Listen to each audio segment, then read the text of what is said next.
তায়েফ থেকে যখন মক্কার দিকে তিনি প্রত্যাবর্তন শুরু করে দিলেন, নবীজি তাকাইয়া দেখেন তায়েফের রাস্তার দুই পাশে কাফেরেরা তাদের যুবকদেরকে পাথরের কঞ্চিগুলো নিয়ে দাঁড় করে দিয়েছে। নবীজি হাঁটতেছেন আর কাফেররা এসে নবীজির গায়ে পাথরের বৃষ্টি বর্ষণ করা শুরু করে দিয়েছে। জোরে বলেন নাউজুবিল্লাহ, আরো জোরে বলেন নাউজুবিল্লাহ। আমি সেই তায়েফে গিয়েছি, সেখানে আমি দেখেছি রাসূল পাক সাল্লাল্লাহু আলাইহি সাল্লাম যেই রাস্তা দিয়ে হেঁটেছেন, যেই জায়গায় তিনি অবস্থান করেছেন এবং যেই জায়গায় আমাদের নবীর শরীরের উপরে পাথরের বৃষ্টি বর্ষণ হয়েছে, 3 বার পাথর মারার পরে নবীজি যেখানে বেহুশ হয়ে গেছেন, হুজুরের শরীরে রক্ত মাখা কাপড় চোপড়গুলো যেই জায়গায় এখনো রাখা আছে এবং সেইটা আটকানো আছে, সেই জায়গায় দাঁড়াইলে যার অন্তরের মধ্যে বিন্দু মাত্র ইমানের লেশ মাত্র আছে, তার চোখে পানি না আইসা আর পারবে না। কি কথা ঠিক নেবে ঠিক? আপনারা পারবেন কেউ ওই দৃশ্য দেখা মানে মজবুত থাকতে? পারবেন না।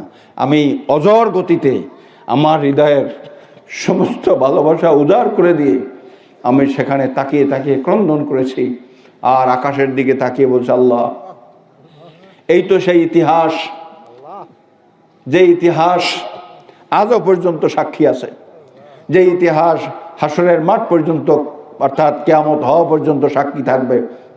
যেই জমিনে নবীজির পবিত্র রক্ত প্রবাহিত হয়েছে, যেই জমিনে কাফেররা কোনো অপরাধ ছাড়া শুধু দিনের দাওয়াত দিয়েছেন, নবীজির উপরে তারা আক্রমণ করেছে। আয় আল্লাহ, এই সেই জায়গা তুমি দেখার সুযোগ করে দিলে, এর জন্য তোমার কাছে শুকরিয়া জ্ঞাপন করছি। আর কলিজা নিংড়ানো ভালোবাসা এখানে উজাড় করে দিয়ে মহান আল্লাহর কাছে বলেছি, আল্লাহ, এর বিনিময়ে আজকে পর্যন্ত দিন জিন্দা আছে, কিয়ামত পর্যন্ত জিন্দা থাকবেই থাকবে। কথা ঠিক না বেটি? যেই জমিনে রাসূল পাক সাল্লাল্লাহু আলাইহি সাল্লামের শরীরে টাটকা রক্ত প্রবাহিত হয়, সেই জমিন অবশ্যই ইসলামের জমিনে পরিণত হয়। কথা ঠিক না বেটি? নবী মুহাম্মদ রাসূলুল্লাহ সাল্লাল্লাহু তাআলা আলাইহি ওয়াসাল্লাম মক্কার দিকে যখন বিফল বনরত হয়ে প্রত্যাবর্তন করলেন, কাফেররা নবীজির গায়ে আঘাত করা শুরু করে দিল। যুবকেরা বড় বড় পাথর মেরেছে, নবীজি বেহুশ হয়ে পড়ে গেলেন। এরপরে আবার নবীজি হুশ হইল, আবার হযরতে যায়েদ নবীজিকে নিয়ে হাঁটলেন, 2 কদম সামনে আগালেন। এরপরে আবার তারা পাথর মারল। ইতিহাস সাক্ষী, 1 বার নয়, 2 বার নয়, 3 বার নবী মুহাম্মদ রাসূলুল্লাহ সাল্লাল্লাহু আলাইহি ওয়াসাল্লাম জমিনে তিনি বেহুশ হয়ে পড়ে গেলেন। কথা ঠিক না বেঠি? তৃতীয়বারে নবী যখন মুহাম্মদ রাসূলুল্লাহ সাল্লাল্লাহু আলাইহি ওয়াসাল্লামের হুশ আসলো, এমনি সময় নবীজি বললেন, যায়েদ, এখন কোন সময় হয়েছে? হযরত যায়েদ বললেন, ইয়া রাসূলুল্লাহ, আপনার সমস্ত শরীরটা রক্ত দ্বারা প্রবাহিত হয়ে গেছে, কাফেররা আপনার উপর আঘাত করেছে, আপনার সমস্ত শরীর থেকে রক্ত প্রবাহিত হচ্ছে। কেতাবের মধ্যে আছে নবীজির টাটকা রক্ত শরীর থেকে বাইতে বাইতে নবীজির পায়ে যে জুতা ছিল, খরম ছিল, এইটা রক্ত দ্বারা আটকে গেছে। সুবহানাল্লাহ। নবীজি বললেন, যায়েদ, প্রচন্ড পিপাসা লেগেছে, একটু পানির ব্যবস্থা করা যায় কিনা? হযরত যায়েদ রাদিয়াল্লাহু তাআলা আনহু নবীজির পাল্লক পুত্র, তিনি বিভিন্ন পল্লীতে, গ্রামে, বস্তিতে যাইয়া বললেন, ও তায়েফবাসী, তোমাদের বাল্য বন্ধু দিনের নবী মুহাম্মদ রাসূলুল্লাহ সাল্লাল্লাহু আলাইহি ওয়াসাল্লাম তোমাদের কাছে একটু পানি চাচ্ছেন, পানি দেওয়া যায় কিনা?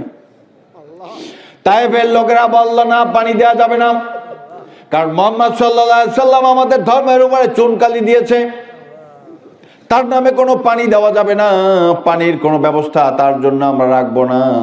হযরত যায়েদ দেখলেন একটা আঙ্গুরের বাগান, কেতাবের মধ্যে আসছে, সে আঙ্গুরের বাগানের মধ্যে তিনি ঢুকে গেলেন। যে দেখেন একজন লোক আঙ্গুরের গাছগুলোকে পরিচর্যা করতেছে। হযরত যায়েদ বললেন, ও বাগানের মালিক, ও বাগানের মালিক, তোমার এখানে, ও বাগানের মালিক, তোমার এখানে আমি আসছি, আমার নাম যায়েদ, দিনের নবী মুহাম্মদ রাসূলুল্লাহ সাল্লাল্লাহু আলাইহি ওয়াসাল্লাম তোমার কাছে একটু পানি চাই, একটু পানি দেওয়া যাবে কিনা?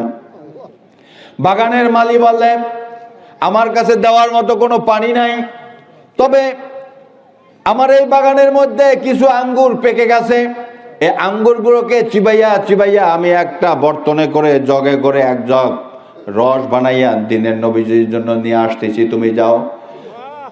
এরকম এক জগ বা এক বালতি রস বানাইয়া নবীজির জন্য নিয়ে আসলেন। হযরতে যায়েদ রাদিয়াল্লাহু আনহু গ্লাসে করে মগে করে নবীজিকে খাওয়াই দিলেন।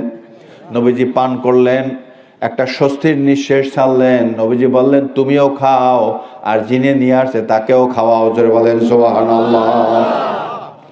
নবী মুহাম্মদ রাসূলুল্লাহ সাল্লাল্লাহু তাআলা আলাইহি ওয়াসাল্লাম লোকটিকে তার দিকে অম্লান দৃষ্টিতে তাকাই রইলেন।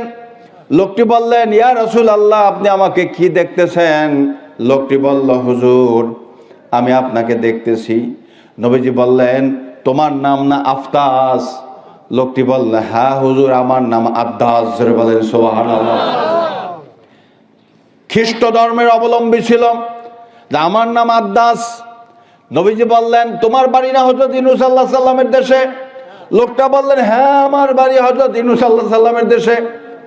এরপরে লোকটি বলল, ইয়া রাসূলুল্লাহ, আমার নাম আদ্দাস আর আমার বাড়ি ইউনূস নবীর দেশে, আপনি কেমনে জানলেন? নবীজি বললেন, শোনো, আমিও একজন নবী আর হযরত ইউনূসও একজন নবী। আমরা এক নবী আর এক নবীর খবর রাখি। জোরে বলেন সুবহানাল্লাহ।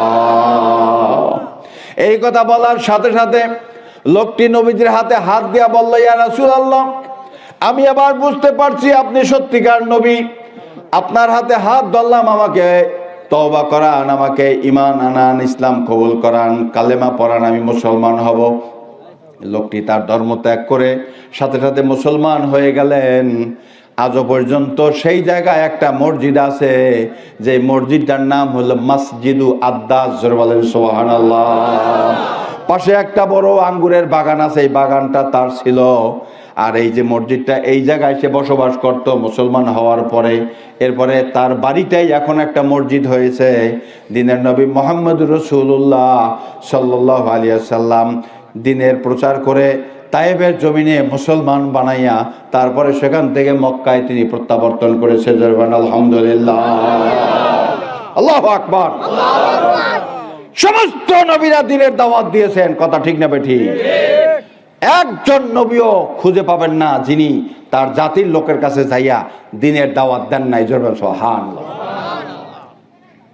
আল্লাহ রাব্বুল আলামিনের কাছে হযরত নূহ আলাইহিস সালাম 950 বছর দাওয়াত দিয়েছেন। 950 বছর দাওয়াত দেওয়ার পরে হযরত নূহ আলাইহিস সালামের মাত্র অল্প কয়েকজন মুসলমান হয়েছে।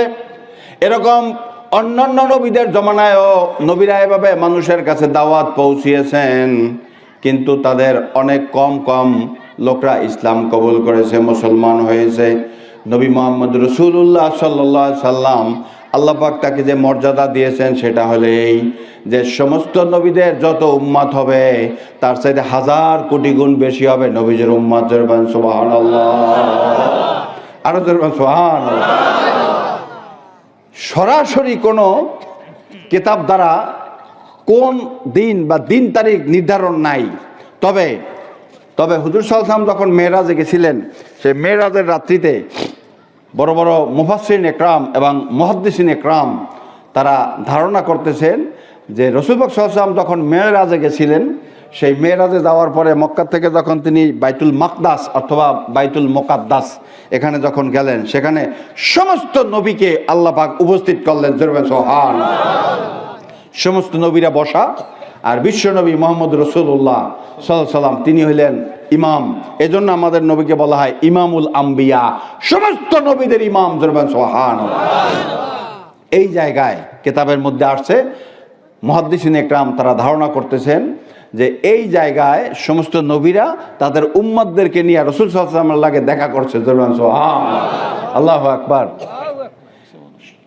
হুজুর সাল্লাল্লাহু আলাইহি ওয়াসাল্লামের সাথে বিভিন্ন নবী দেখা করেছেন। কোন নবীর 10 জন উম্মত, কোন নবীর 50 জন, কোন নবীর 90 জন, কোন নবীর 200 জন।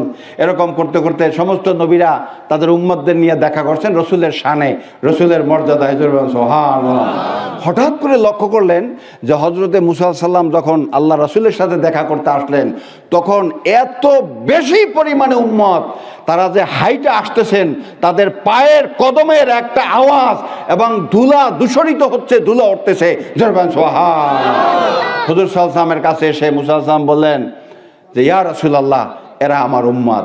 আল্লাহ নবীর কাছে হিসাব দিলেন যে 7 থেকে 8 লাখ, কোন কোন বর্ণনা আছে 6 লক্ষ উম্মত নিয়ে রাসূল সাল্লাল্লাহু আলাইহি ওয়াসাল্লাম লাগে দেখা করেছেন। সুবহানাল্লাহ। আল্লাহর নবী তাৎক্ষণিকভাবে তিনি অ্যাস্টনিশড হয়ে গেলেন যে মুসা নবীর এত উম্মত, আমার কি এত উম্মত হবে কিনা? সুবহানাল্লাহ। আল্লাহ রাব্বুল আলামিন হুজুরের মনের মধ্যে এই কথাটা আসার সাথে সাথেই আল্লাহ তাআলা প্রমাণ করে দিলেন, বললেন, হে নবী, মুসা আলাইহিস সালামের 6 লক্ষ 7 লক্ষ 8 লক্ষ উম্মত দেখে আপনি অবাক হলেন, আপনার উম্মত যে তার চাইতে কত হাজার কোটি গুণ বেশি, শুধু একটা নমুনা দেখাই দিই। সুবহানাল্লাহ। আল্লাহ রাব্বুল আলামিন বলে, হে নবী, আপনি আপনার ডান দিকে তাকান। নবীজি ডান দিকে তাকালেন, দেখলেন জমিন থেকে আকাশ পর্যন্ত যত ফাঁকা জায়গা আছে পুরা জায়গাটা আল্লাহ তাআলা তার উম্মত দিয়ে ভরপুর করে দিয়েছে। সুবহানাল্লাহ। আল্লাহ বললেন, নবীজি বাম দিকে তাকান। নবীজি বাম দিকে তাকাইলেন, দেখা গেল জমিন থেকে শুরু করে একবারে আসমান পর্যন্ত কোনো ফাঁকা জায়গা নাই, পুরা জায়গাটা আল্লাহ তাআলা নবীজির উম্মত দ্বারা ভরপুর করে দিয়েছে। সুবহানাল্লাহ। এবার বললেন, নবীজি সামনের দিকে তাকান। নবীজি সামনের দিকে তাকাইয়া দেখলেন জমিন থেকে শুরু করে আসমান পর্যন্ত যত জায়গা আছে পুরা জায়গাটা উম্মত দ্বারা ভরপুর করে দিয়েছে। বলেন সুবহানাল্লাহ।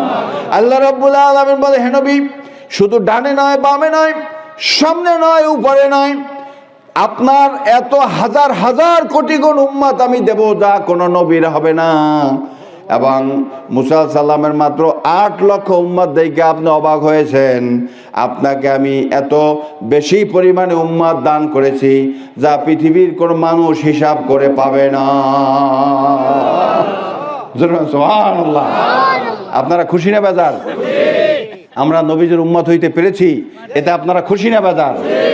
অবশ্যই খুশি। আমরা তো হিন্দুর ঘরে জন্মগ্রহণ করতে পারতাম, খ্রিস্টান হতে পারতাম, মুজুসি হইতে পারতাম, পত্তলিক হতে পারতাম, হুনাত হতে পারতাম, অন্য অন্য যত জাতির লোক আছে হতে পারতাম, কিন্তু আল্লাহ তাআলা আমাদেরকে বানাইছেন মুসলমান। আবার কেমন মুসলমান? রাসূল পাক সাল্লাল্লাহু আলাইহি ওয়াসাল্লাম উম্মত বানাইছেন। এর চাইতে বড় পাওয়া ইহকাল এবং পরকালে আর কিছু হতে পারে না। সুবহানাল্লাহ। কি কথা ঠিক না বেশি? নবীর সম্মান যেরকম, নবীর উম্মতেরও সম্মান সেই রকম। বলেন আলহামদুলিল্লাহ। কি ঠিক কিনা? হযরত ওমর রাদিয়াল্লাহু আনহু, তিনি আল্লাহ রাব্বুল আলামিন তাকে কত মর্যাদা দান করলেন। রাসূল পাক সাল্লাল্লাহু আলাইহি ওয়াসাল্লাম একদিন হযরত ওমরের প্রশংসা করতে যেয়ে বলেন যে আমার পরে যদি নবী হওয়ার কোনো সুযোগ থাকতো, আমার পরে নবীর কোনো বিধান থাকতো যে আমার পরেও নবী দুনিয়াতে আসবে, তা লাকানা ওমর। আল্লাহর নবী বলেন তিনি হইতেন ওমর রাদিয়াল্লাহু আনহু। ওমর রাদিয়াল্লাহু আনহুর মানে তার বৈশিষ্ট্য এত সুন্দর ছিল যে আল্লাহর রাসূল তার জন্য প্রশংসা করেছেন। যেহেতু নবীর আর কোনো রেওয়াজ নাই, এজন্য আল্লাহ তাআলা তাকে নবুয়তি দেওয়ার কোনো সুযোগও রাখেন নাই। সুবহানাল্লাহ। কিন্তু বিশ্ব নবী মুহাম্মদুর রাসূলুল্লাহ সাল্লাল্লাহু আলাইহি ওয়াসাল্লাম যেহেতু এই রকমের একটা প্রস্তাব করেছেন, তার মনের মধ্যে যে কথাটা আসছে সেইটা যে তিনি প্রকাশ করেছেন, আল্লাহ পাক এই কথাটাকেও কবুল করে নিয়েছেন। সুবহানাল্লাহ। হাদিস শরীফে আসছে, হাসরের মাঠে যখন মুসলমানেরা জান্নাতে যাওয়ার জন্য লাইন করবে, এভাবে সিরিয়াল করবে, নবীদেরও এরকম কাতার হবে। কোন কোন কিতাবে আসছে নবীদের 11টা কাতার হবে, কোন কোন কিতাবে কম এবং বেশি আছে। প্রথম কাতারে শুধুমাত্র বিশ্বনবী মুহাম্মদুর রাসূলুল্লাহ সাল্লাল্লাহু তাআলা আলাইহি ওয়াসাল্লাম নবীজি থাকবেন। এরপরে আরেক কাতার হযরত ইব্রাহিম আলাইহিস সালাম। এভাবে কাতার হতে হতে চতুর্থ কাতারে হযরতে সামনে দাঁড়াবেন হযরতে সুলাইমান আলাইহিস সালামের পিতা, কি নাম জানেন? দাউদ আলাইহিস সালাম। কি বলছে? আলহামদুলিল্লাহ। আলহামদুলিল্লাহ। সুলাইমান আলাইহিস সালামের পিতা হযরতে দাউদ আলাইহিস সালাম চতুর্থ কাতারের শুরুতে তিনি দাঁড়াবেন। তারপরে পিছনে দাঁড়াবেন হযরত ওমর, তারপরে যাইয়া পিছনে দাঁড়াবেন হযরতে সুলাইমান আলাইহিস সালাম। সুবহানাল্লাহ। এখন ঘটনা হলো এই কাতারগুলো হলো সব নবীদের কাতার, এখানে তো অন্য কেউ ঢুকতে পারবে না, কোনো সুযোগ নাই।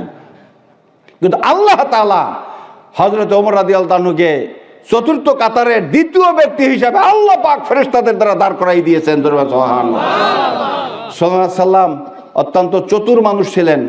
সুলাইমান নবী তিনি যেমন নবী ছিলেন, আবার তিনি একজন বাদশাহও ছিলেন। আপনারা জানেন আল্লাহ পাক তাকে অনেক সম্মান মর্যাদা দান করেছেন।